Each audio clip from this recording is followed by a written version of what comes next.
चलिए शुरू करें।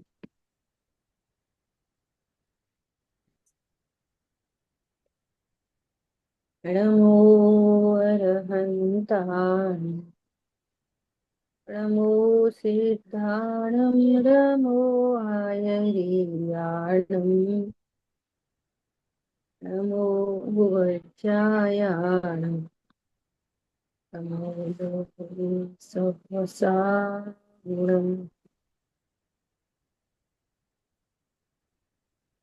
हम लोग स्वाध्याय कर रहे हैं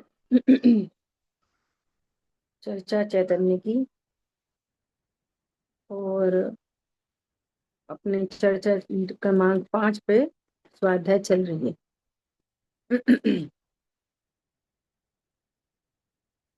देखो, कल जो अपनी बात हुई थी उसको एक स्टेप और थोड़ी सी आगे चर्चा करनी है। उसको कंप्लीट करके फिर अपन अपने विषय पर आते हैं।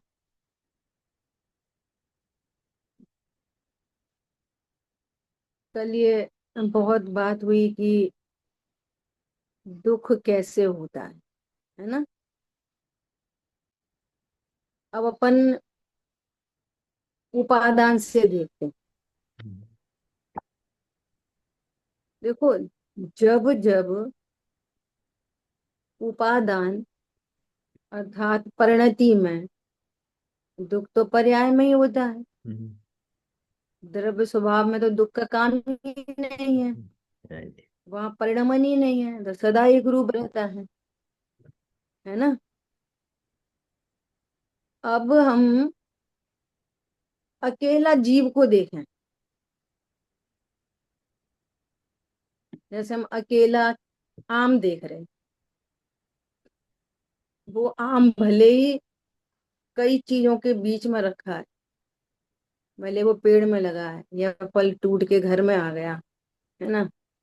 लेकिन अगर हम अकेले आम पे फोकस करेंगे तो हम क्या देख रहे हैं कि ये आम छोटे से बड़ा हो रहा है, ग्रीन टू येलो हो रहा है। वर्ण गुण की पर्याय की तरफ से देखें तो पहले खट्टा था, अभी मीठा हो रहा है ना। पहले हार्डनेस थी इसमें, अभी इसमें सॉफ्टनेस आ गई है। अभी खट्टापन था, अभी स्वीटनेस आ गई है ना। अब परिवर्तन हो कितना रहे एक एकदम डिजिटल और हाँ परिवर्तन हो रहा है। हैं। तो एकदम सामान्य बात है कि अपन ये पूछें, किसी से भी पूछें कि इसमें ये जो परिवर्तन हो रहा है इसका कारण कौन है, ये खट्टे से मीठा क्यों हो गया, ऐसा पूछा जाए तो क्या आंसर है कि वो मीठा इसलिए हो गया कि उसके बगल में ना केला रखा था, केले ने आम को मीठा किया, ऐसे बोलेंगे अपन। नहीं, ये बोलेंगे कि हर समय पर्याय होती है और हर पर्याय नई नहीं होती है। से ये इसका परिवर्तन अपने से हो रहा। कोई भी सड़ गया तो बहुत से आम रखे रखे सड़ भी जाते हैं, तो सड़ गया तो कि वो किसी ने ना उसको गाली दे दी थी इसलिए सड़ गया। बोलो बोलो। स्वयं का परिणाम है। वो मिर्ची रखी थी ना, मिर्ची बगल में मिर्ची रखी थी इसलिए सड़ गया। बोलो, समझ में आ रही है। ऐसे ही इस वस्तु स्वरूप से जीव को देखो। ख्याल में आ रही है बात।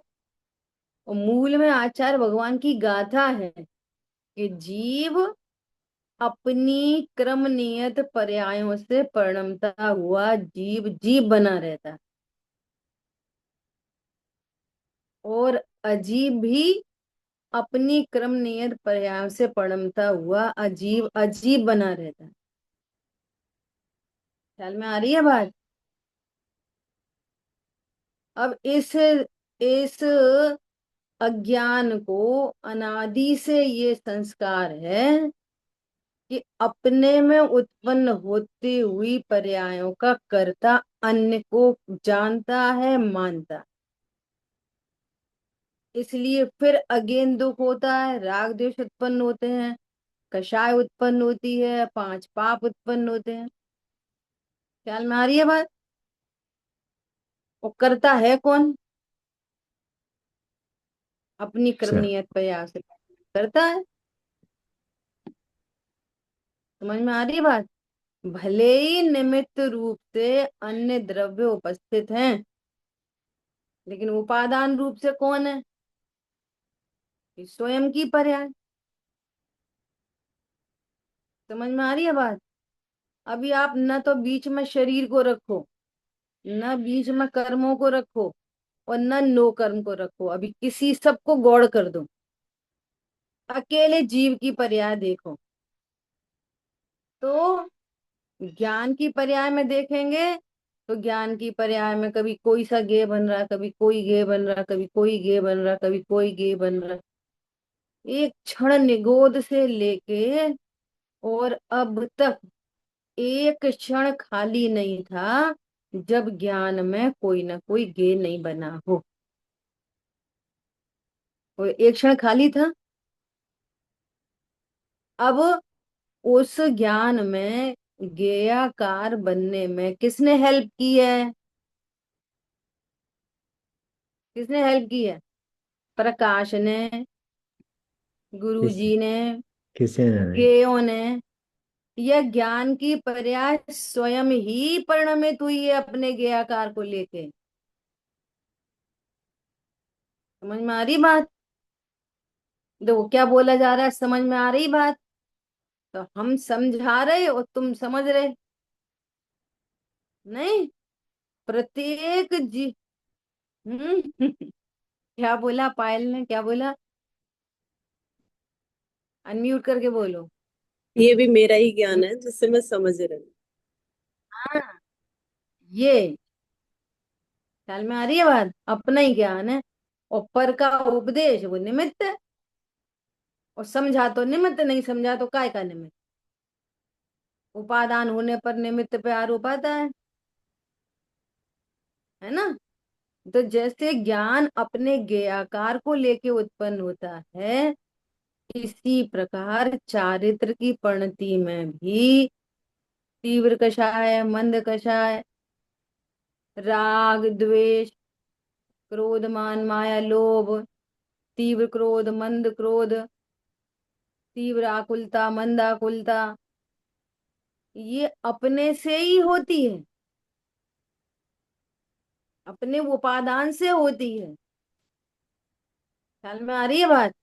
जैसे ज्ञान में गे अपनी योग्यता से स्वकाल में बनते हैं, इसमें पर का कोई हस्तक्षेप नहीं है। इसी प्रकार चारित्र की परिणति में रोना, गाना, हंसना, खाना पीना, उठने बैठने, ये जितने भी भाव आते हैं ना, ये अपने क्रमबद्ध में अपने से उत्पन्न होते। समझ में आ रही बात? उनकी तीव्रता मंदता, तीव्रता मंदता चलती रहती है। तीव्र या तो मंद हुआ, मंद हुआ तो तीव्र, तीव्र हुआ। बीच में बहुत सारे तारतम्य भेद बनते हैं।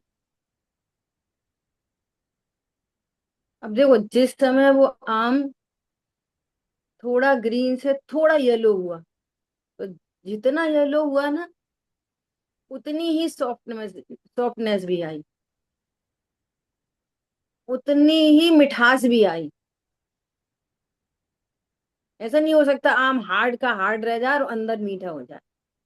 वो सारी पर्याय उस क्रम में परिणमित होती, स्पर्श रस गंध पर। समझ आई बात? ऐसे ही इस जीव को जब तक अज्ञान है तब तक मिथ्यात्व है, और मिथ्यात्व है तब तक राग आदि भाव उत्पन्न होते हैं।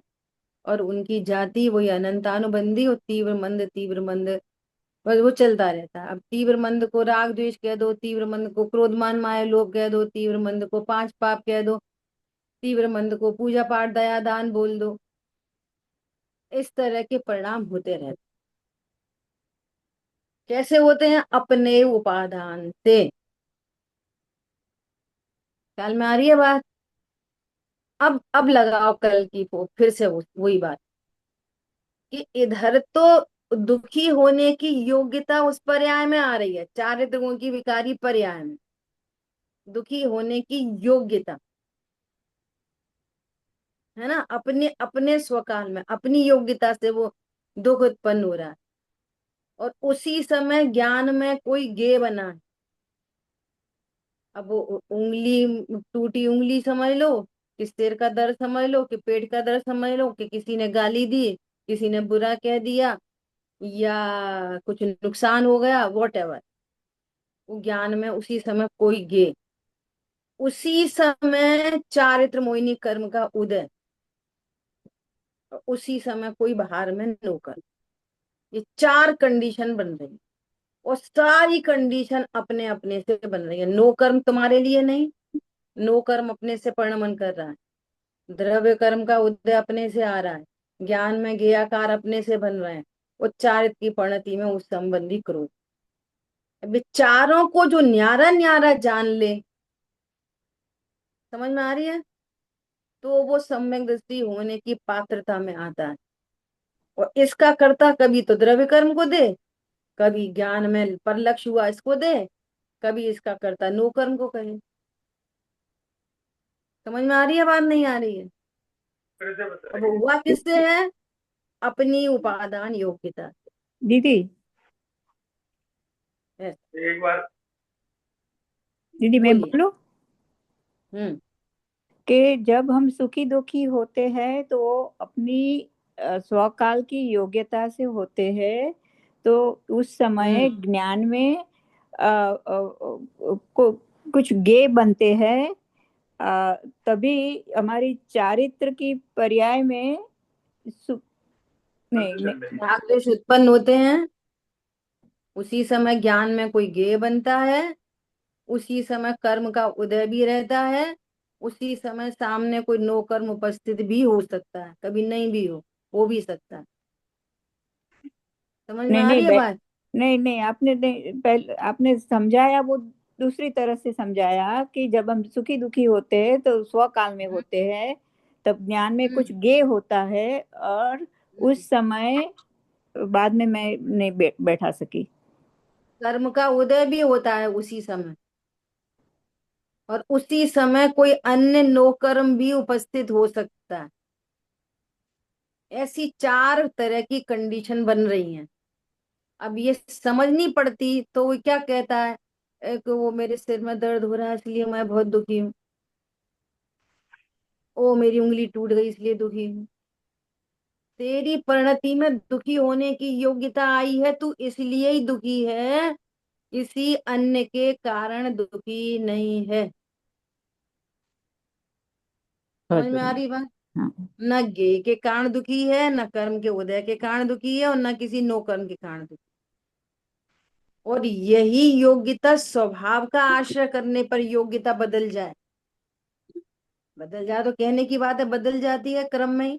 स्वभाव का आश्रय हुआ, और वो दुख का उपादान समाप्त हुआ, और अब हीन अप्रत्यख्यान आदि का उदय आया। समझ में आ रही है बात? तो जितनी जितनी अस्थिरता रहे, जितने जितने दुख की योग्यता रह जाएगी, वो अपने से होगी, न कि किसी पर से। अब समझ लो तीन तीन कषाय का अभाव हो गया, अब वो योग्यता ही मिट गई, अब कितना ही कर्म का उदय है, वो जीव दुखी नहीं हुए। क्यों? इंटरनली उसमें दुख का उपादान नष्ट हुआ। बहुत बढ़िया दीदी, बहुत बढ़िया। अब बट सिर पर सिगड़ी जल रही है, उपादान ही नहीं है दुखी होने का, कषाय ही नहीं बच रही, राग ही नहीं बचा है दुख देने वाले। मुनिराज को कोई उल्टा सीधा बोल रहा है, कैसे हो, ऐसे रहते हो, वैसे रहते, कोई बहुत बुरा बुरा बोल रहा है। अब उनको ना अनंतानुबंधी है, ना अप्रत्यय ना प्रत्यय है, तो दुखी होने का कोई काम ही नहीं बन रहा। इसका मतलब क्या होता है? न नो कर्म से दुख होता है, न द्रव्य कर्म के उदय में दुख होता है, न ज्ञान में बनने वाले ज्ञेयाकारों से दुख होता है। दुख होता है चारित्र की परिणति में, जैसा राग, जितना राग उतना दुख, बस।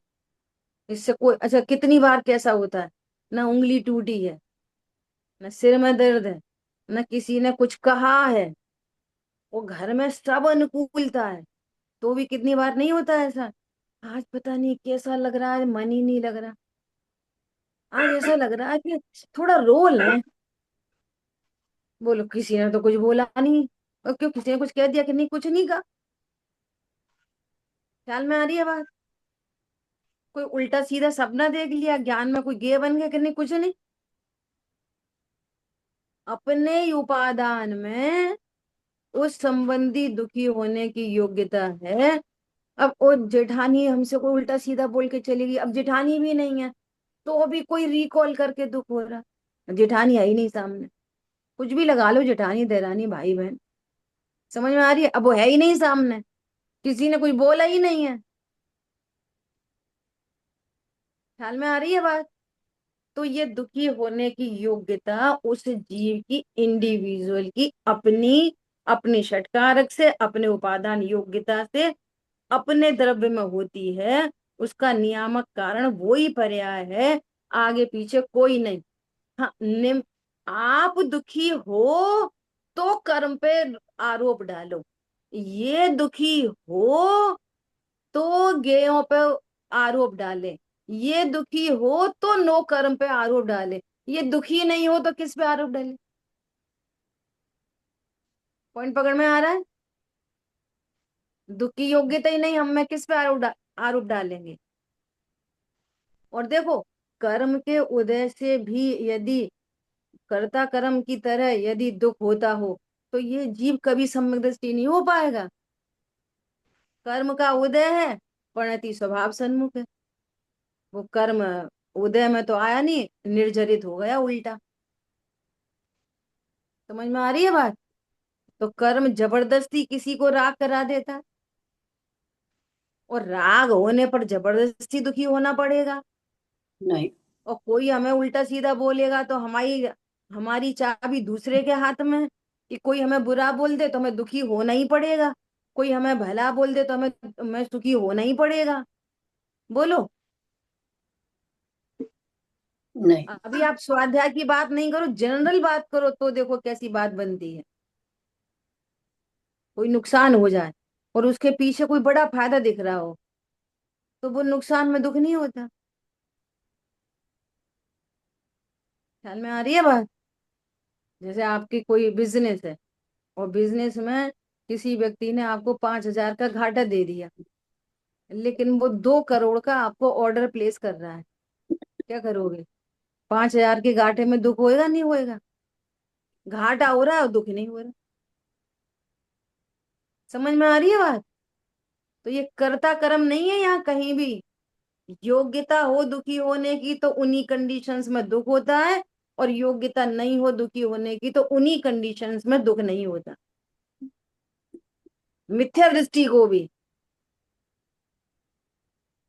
पॉइंट समझ में आ रहा है, नहीं आ रहा?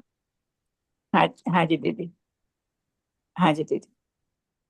बहुत तेज चोट लगी, बहुत तेज चोट लगी, और एकदम से कोई गुड न्यूज आई, तो बोलो दर्द हो रहा है, दुख हो रहा है? नहीं हो रहा। अभी सब लोग कहना बैठो बैठो, आपको चोट लगी है, आप आराम कर लो। वो कह रहे नहीं नहीं नहीं, मुझे बहुत जरूरी काम है, इतनी अच्छी खुशखबरी आई है, मुझे वो काम करना ही करना है। तो वो पट्टी बांध के चला गया काम पे, वो कल इतनी सी चोट लगी थी तो बिस्तर में ही लेटा रहा, नहीं मैं नहीं जा सकता, मैं नहीं कर सकता। समझ में आ रही है? इससे तो क्या बुआ जी, सिद्ध हो रहा है? हम्म। उसमें जैसे ज्ञाकार बदल गए तो उपयोग उपयोग भी बदल गया, हम्म। यही बोलेंगे ना हम? हाँ, कि उपयोग ज्ञा- बदल गया, हम्म। उपयोग बदल जाने पर भी उपयोग का बदल जाना दुख बदलने का कारण नहीं है। हम्म। ये बात चल रही है, उपयोग बदल जाए कभी नहीं भी दुख छूटता, और कभी उपयोग नहीं बदलता, उधर ही रहे, तो भी दुख कम हो जाता। या ये सिद्ध की जा रही है कि दुख चारित्र गुण की विकारी पर्याय है, वो पर द्रव्यों से नहीं आती। इतना सिद्ध करना, और ऐसी सुख लगा लो, सुख भी चारित्र गुण की विकारी पर्याय है, वो आइसक्रीम लड्डू में से नहीं आता। न दुख आता बाहर से, न सुख आता, दोनों ही चीजें नहीं आती। नहीं तो आपको यूनिवर्सल लॉ बनाना पड़ेगा, जब जब रसगुल्ला तब तक सुख। बना सकते हो ये यूनिवर्सल लॉ? जब जब उंगली में चोट लगी तब तब दुख। बना सकते हो यूनिवर्सल लॉ? नहीं। उंगली में चोट लगी है और कोई दूसरी घटना पे उपयोग गया है, अब चोट का दुख ही नहीं हुआ।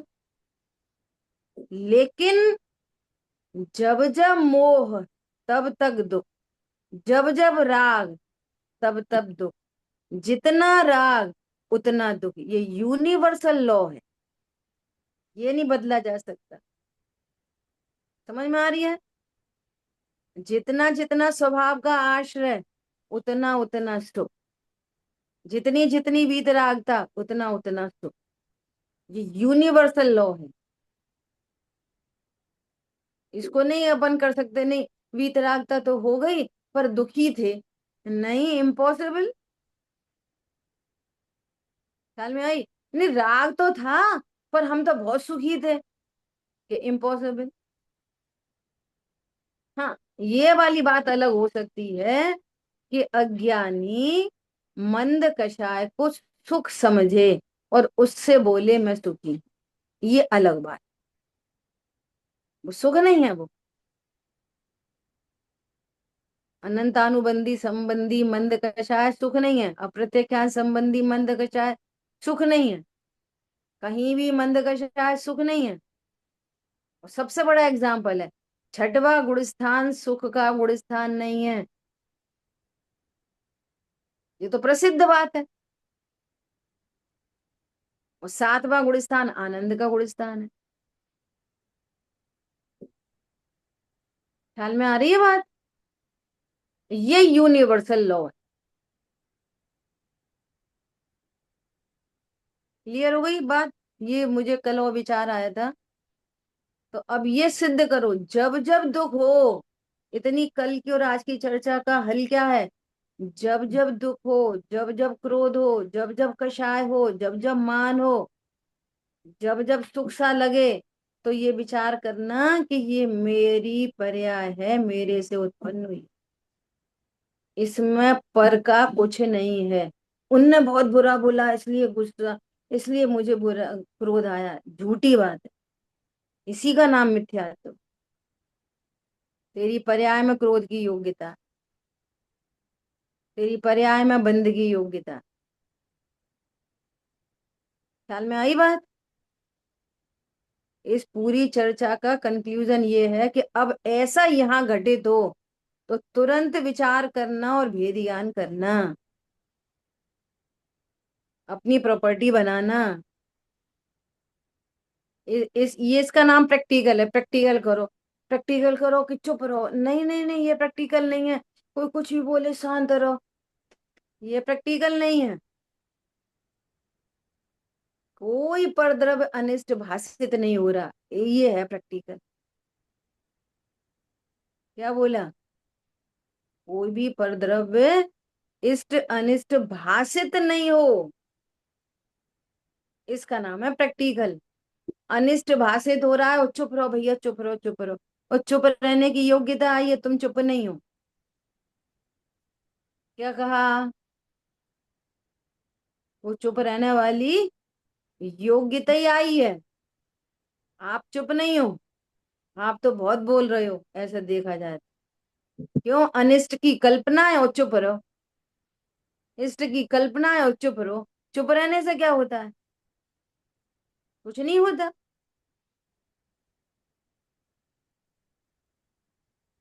समझ आ रही है बात?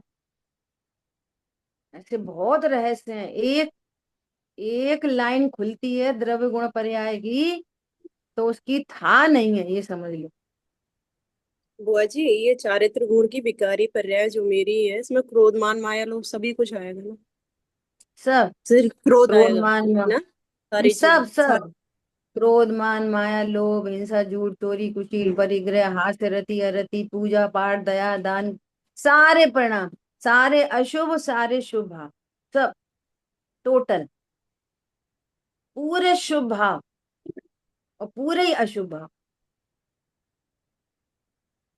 ठीक है, क्लियर है? चलो, अभी भी इस संबंधी कोई प्रश्न हो तो पूछ सकते हैं, फिर अपन आगे बढ़ते हैं। देखो अभी यहाँ पे क्या कह रहे हैं।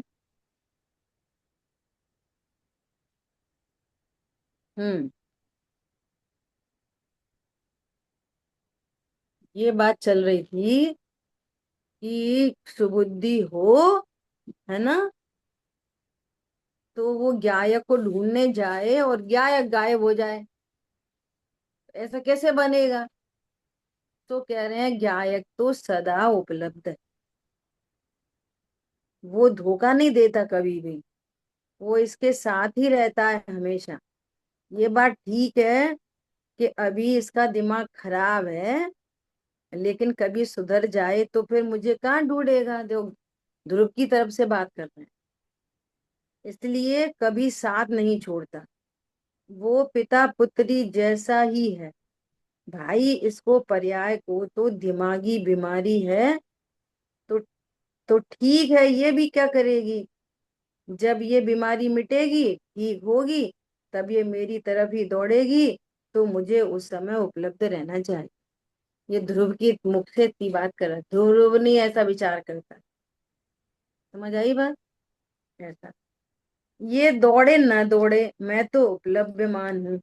हाँ, मैं तो उपलब्धमान हूँ, मुमुक्षु, मतलब जाग तो जीव उभो छे, पूज्य बहन श्री चंपा बहन के बोल, है ना।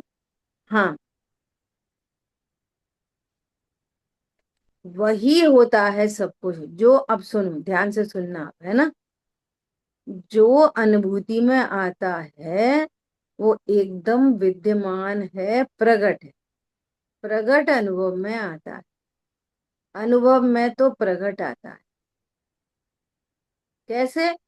आंख बंद करके कुछ चीज खाए अथवा आंख खोलकर खाए, तो कोई फर्क थोड़ी पड़ता है स्वाद में। आंख बंद करके मिश्री खाओ और आंख खोल के मिश्री खाओ, तो मिश्री का स्वाद आंख बंद होने पर कम आएगा, ऐसा कह रहे। अब देखो पिछले पेज में क्या बोला था, ये ध्रुव और ये पर्याय, और अब क्या कह रहे हैं कि आंख बंद की तरह ध्रुव दिखता है और वेदन होता है। ख्याल में आ रही है? पिछले पेज पे ही बात आई थी ना, कि ये ध्रुव और ये पर्याय, और अभी क्या कह रहे हैं, देखो क्या कह रहे हैं, स्वाद में आनंद में थोड़े अंतर पड़ता है, कुछ अंतर नहीं पड़ता, इसलिए आत्मा के प्रदेश भले नहीं दिखाई देते। आत्मा दिखती नहीं है, लक्ष्य होता है आत्मा का और वेदन होता है पर्याय। आत्मा दिखती नहीं है 12वें गुणस्थान तक, बस लक्षण से लक्ष्य प्रसिद्ध होता है, और जितनी जितनी स्थिरता होती जाती है उतना उतना वेदन आनंद बढ़ता है। और वेदन का अर्थ कोई, जो हम समझते हैं बहुत वेदना हो रही, दुख हो रहा, वेदन का अर्थ होता है जानना, बस।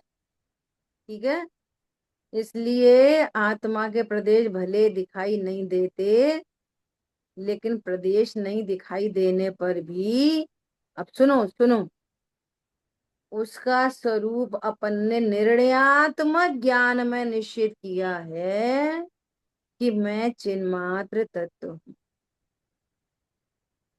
मैंने सिर्फ बोला है, निश्चय नहीं किया कि मैं तो चिन्मात्र हूँ, ऐसा नहीं लिखा। आप बोल बोल के अनुभूति हो जाएगी। तो मैं कुछ समझ नहीं आए तो मैं ज्ञायक हूँ ज्ञायक हूँ ज्ञायक हूँ बोलते रहना, ऐसा लिखा है कहीं पर? नहीं। बोल तू टाइगर है, बोल तू टाइगर है, बोल तू टाइगर है, तो कब टाइगर बन जाएगा? गधा टाइगर बन जाएगा। समझ में आ रही है बात? ये बोलने की बात नहीं है, आप निश्चित करो, निश्चित करो, मैं कौन सा द्रव्य हूँ, शरीर कौन सा द्रव्य, शरीर के परिणमन से मैं सुखी दुखी हो सकता कि नहीं, मेरे परिणमन से मैं शरीर को सुखी दुखी कर सकता कि नहीं। निश्चित करो इन बातों को। तो क्या बोल रहे हैं, पूर्व में निश्चित कर, अनुभूति से पूर्व सारी बातें निश्चित हो जाती हैं, तब अनुभूति होती है। तुम अनुभूति करने चले, पूरी बातें पूर्व में निश्चित। देखो ये वाली बात अब तक जितनी स्वाध्याय की अपन ने उसमें कईयों बार आ चुकी। क्या बोल रहे हैं, उसका स्वरूप अपन ने निर्णयात्मक ज्ञान में निश्चय किया है। पहले ही निर्णयात्मक ज्ञान में निश्चय किया कि मैं कौन हूं, मैं चिन्मात्र तत्व हूं, और ये अन्य सारे के सारे इसके अतिरिक्त जितने भी हैं मेरी पर्याय समुदाय से लगाकर सारा लोकालोक, ये अन्य सब के सब पर हैं, और इनमें ध्रुवत्व का कुछ भी नहीं, संबंध का सर्वथा निषेध। गुरुदेव श्री कहते थे, एक तरफ आत्मा राम और दूसरी तरफ सारा ग्राम। पर की लिस्ट बहुत बार बनाई है अपन ने। पर में क्या क्या शामिल होएगा, पूरे 6 के 6 द्रव्य, अन्य चेतन अचेतन द्रव्य, ये सब पर है। शरीर पर, कर्म पर, कषाय पर, सम्यक दर्शन पर, केवल ज्ञान स्व, केवल ज्ञान स्व की पर, और एक समय की जानने वाली पर्याय भी पर। क्या बोल रहे हैं, मेरी पर्याय समुदाय, मेरी पूरी पर्याय समुदाय, पर्याय समुदाय, औदिक, सापचमिक, औपचमिक, है। छायिक, पूरा समुदाय वो, और लोक अलोक सब, सब टोटल पर एक तरफ मैं अकेला ध्रुव ध्रुव ध्रुव ध्रुव। बोलो, इस कीमत तक पर की परत्व आया है, इस कीमत तक। पर नहीं आया। अभी तो हमारा ही सिर, हमारी ही उंगली, हमारी टांग, हमारा ही मुंह, हम्म। हमारी आंख, हमारे बच्चे। बोलो, और एक समस्या है, जिसके बच्चे नहीं तो वो कहता मेरे कोई बच्चे नहीं।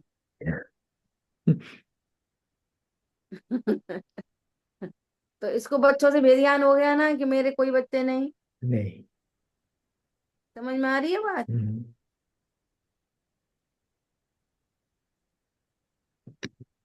संबंध का सर्वथा निषेध है, जिस हम्म। ज्ञान में संबंध का सर्वथा अब सुनना, संबंध के निषेध की बात चल रही है, हम्म। राग की बात नहीं चल रही।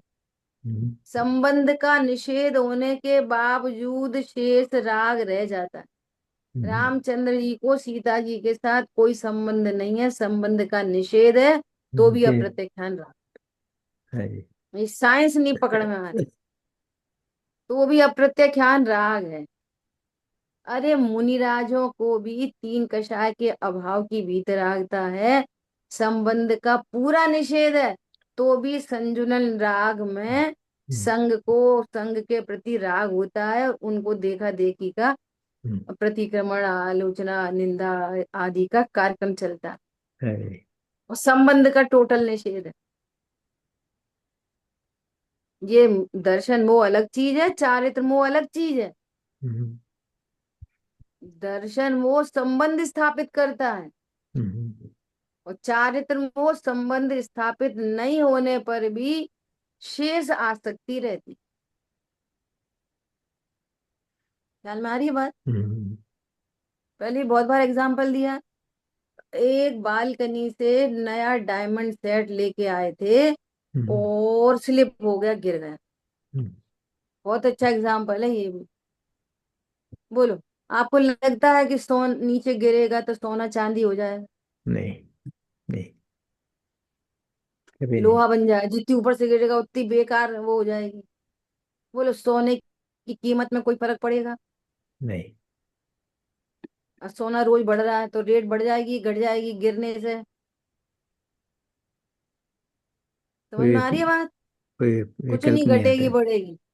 फिर क्यों क्रोध आ रहा है? कि वो ढंग से नहीं पकड़ सकती थी, नीचे गिरा दिया। जब मालूम है कि सोने में कोई फर्क नहीं पड़ेगा। समझ में आ रही है बात? हम्म। उसकी कीमत डाउन नहीं होगी, फिर क्रोध क्यों आ रहा है? बस योग्यता ही प्रमाण है। हम्म। ऐसे ही मैं ध्रुव हूं, इस विश्व में मेरा कोई नहीं है, हम्म। ऐसा नक्की होने के बावजूद जितनी राग शेष रहता है उतनी कषाय होती है। वो चारित्र मोह है, वो दर्शन मोह नहीं है। वो क्रम से घटते हुए मिटता है। प्रश्न आते ना ऐसे, फिर भी क्यों रो रहे थे, फिर उन्होंने क्रोध क्यों किया, फिर उन्होंने युद्ध क्यों किया, फिर जब उन्हें मालूम है भोगता नहीं हूं तो फिर शादी क्यों करी? किसने करी? कोई ने नहीं करी। परिणमन है सारा। कौन करता है शादी? कोई नहीं करता। शादी फादी नाम की कोई चीज नहीं है दुनिया में। पंडित साहब बोलते थे कि लोग ऐसा कहते हैं कि पत्नी ने बांध दिया, पत्नी ने हमको बांध दिया। तो पंडित साहब ऐसा बोलते हैं कि घर वाले तो कंगन बांधते हैं ना, शादी के एक दिन दो दिन पहले जो भी मंडप वगैरह होता है ना उसमें कंगन बांधते हैं, उसमें 7 गठान लगाते हैं। फिर वो शादी वाले दिन वरमाला पड़ती है, जयमाला, उसके बाद में फिर ये कंगन खोलने का कार्यक्रम चलता है। तो वो स्त्री ने तो गांठें तुम्हारी खोली है, बांधी कहाँ है? ऐसा बोलते थे। उसने तो तुम्हारे बंधन को खोला था, तो तुम खुद ही बोल रहे हो मैं बंध गया। बोलो ये घटना सबके यहाँ होती है कि नहीं होती? घर वाले बांधते हैं, पत्नी खोलती है, और ये कहता है कि पत्नी ने मुझे बांध दिया कि खोल दिया? सोचो। ख्याल में आई बात? क्या संबंध है? कोई संबंध नहीं। क्या है? वो सब एकत्व का मामला है, बस पति पत्नी है तो कुछ भी नहीं वास्तव में। विषय भोग भी है ना जो भी, वे भी सब परिणमा नहीं है। और आत्मा अमूर्तिक का अमूर्तिक बना रहता है। ये तो हाँ। देखो मजे की, जो मैं हूं अमूर्तिक का अमूर्तिक बना रहता हूँ। हाँ जी। भोगने का भाव भी अमूर्तिक, और देह को स्पर्श नहीं करता। ये खुद जो संयोग बना है देह का उसको तक स्पर्श नहीं करता। पूरी कल्पना लोक की दुनिया है, हम्म। कुछ भी नहीं है, नथिंग। हाँ और जी। जब तक वो राग दो एक दूसरे का मिलता है तब तक वो संबंध बना रहता है, और जैसे ही राग टूटता है तो वो संबंध बिखरता है। हाँ जी। और बना भी नहीं है, और राग टूटा भी नहीं है, तो एक दूसरे को साधने में जीवन चला जाता है। क्या बोला? ना ढंग से टूटा ही है और ना ढंग से बना ही है, तो वे क्या करते हैं? साधते रहते हैं बस। ख्याल में आ रही है बात? विचार नहीं करते किसी भी बात पर, ये घटना क्या घटित हो रही। यहाँ कह रहे हैं कुछ भी संबंध नहीं है ना? जब ऐसा जाना तो एकदम उछलता है कि मैं असहाय निरालंब तत्व हूँ।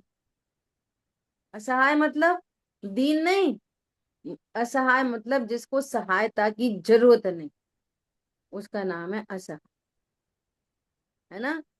अपने बल पर खड़ा हुआ हूँ, अनादि से अपने बल पर खड़ा हुआ है, अर्थात किसी की भी सहायता की जरूरत नहीं। आज तक मुझे कपड़ों की जरूरत नहीं, दुकान की जरूरत नहीं, घर की जरूरत नहीं पड़ी। शरीर की जरूरत नहीं पड़ी, ऑक्सीजन की जरूरत नहीं पड़ी, विटामिन मिनरल की जरूरत नहीं पड़ी, मुझे तो किसी की जरूरत नहीं पड़ी। ये हर चीज से जो भी परिणमन सामने आता है, हर से कनेक्शन जोड़ता है। भैया ऑक्सीजन नहीं रहेगी तो कैसे जिंदा रहेंगे? विग्रह गति में कैसे जिंदा थे कि नहीं थे? विग्रह थे। गति में जिंदा तो मर ही गए थे। जिंदा थे। वहां तो कोई सांस फांस नहीं थी। ऑक्सीजन समझ भी में नहीं आ थी। रही है बात? विचार करो बहुत गंभीरता से। संबंधाभास है दीदी, संबंधाभास। हाँ बस। जैसे पर्याय में तो निमित्त आदि का सहयोग कहा जाता है, लेकिन इसमें तो कभी निमित्त का भी सहयोग नहीं। क्या बात कह दी? पर्याय में तो निमित्त नैमित्तिक संबंध कहा जाता है, ध्रुव से तो किसी का निमित्त नैमित्तिक संबंध भी नहीं। निमित्त नैमित्तिक संबंध दो पर्यायों में लागू पड़ता है, द्रव्यों में तो लागू ही नहीं पड़ता। बोलो ध्रुव की ध्रुवता में कौन निमित्त है? कोई ध्रुव को नहीं, ध्रुव बने रहने के लिए कौन निमित्त है? कोई चीज जरूरत ही नहीं है, हमेशा बना ही रहेगा। कोई नहीं। ऐसा है ना। हम्म, किसी कर्म के उदय का भी सहयोग नहीं। कैसा भी कर्म का उदय हुआ, लेकिन शुद्ध आत्मा का कोई बिगाड़ नहीं हुआ। और कर्म का क्षय हुआ तो शुद्ध आत्मा का सिद्ध दशा में भी कोई सुधार नहीं। विपर्याय बिगड़ी थी, विपर्याय ही शुद्ध आत्मा के आश्रय से सुखी हुई। पर्याय सुधर गई। न द्रव्य पहले बिगड़ा था और न अब सुधरा। ठीक है, कोई शुद्धता नहीं आई।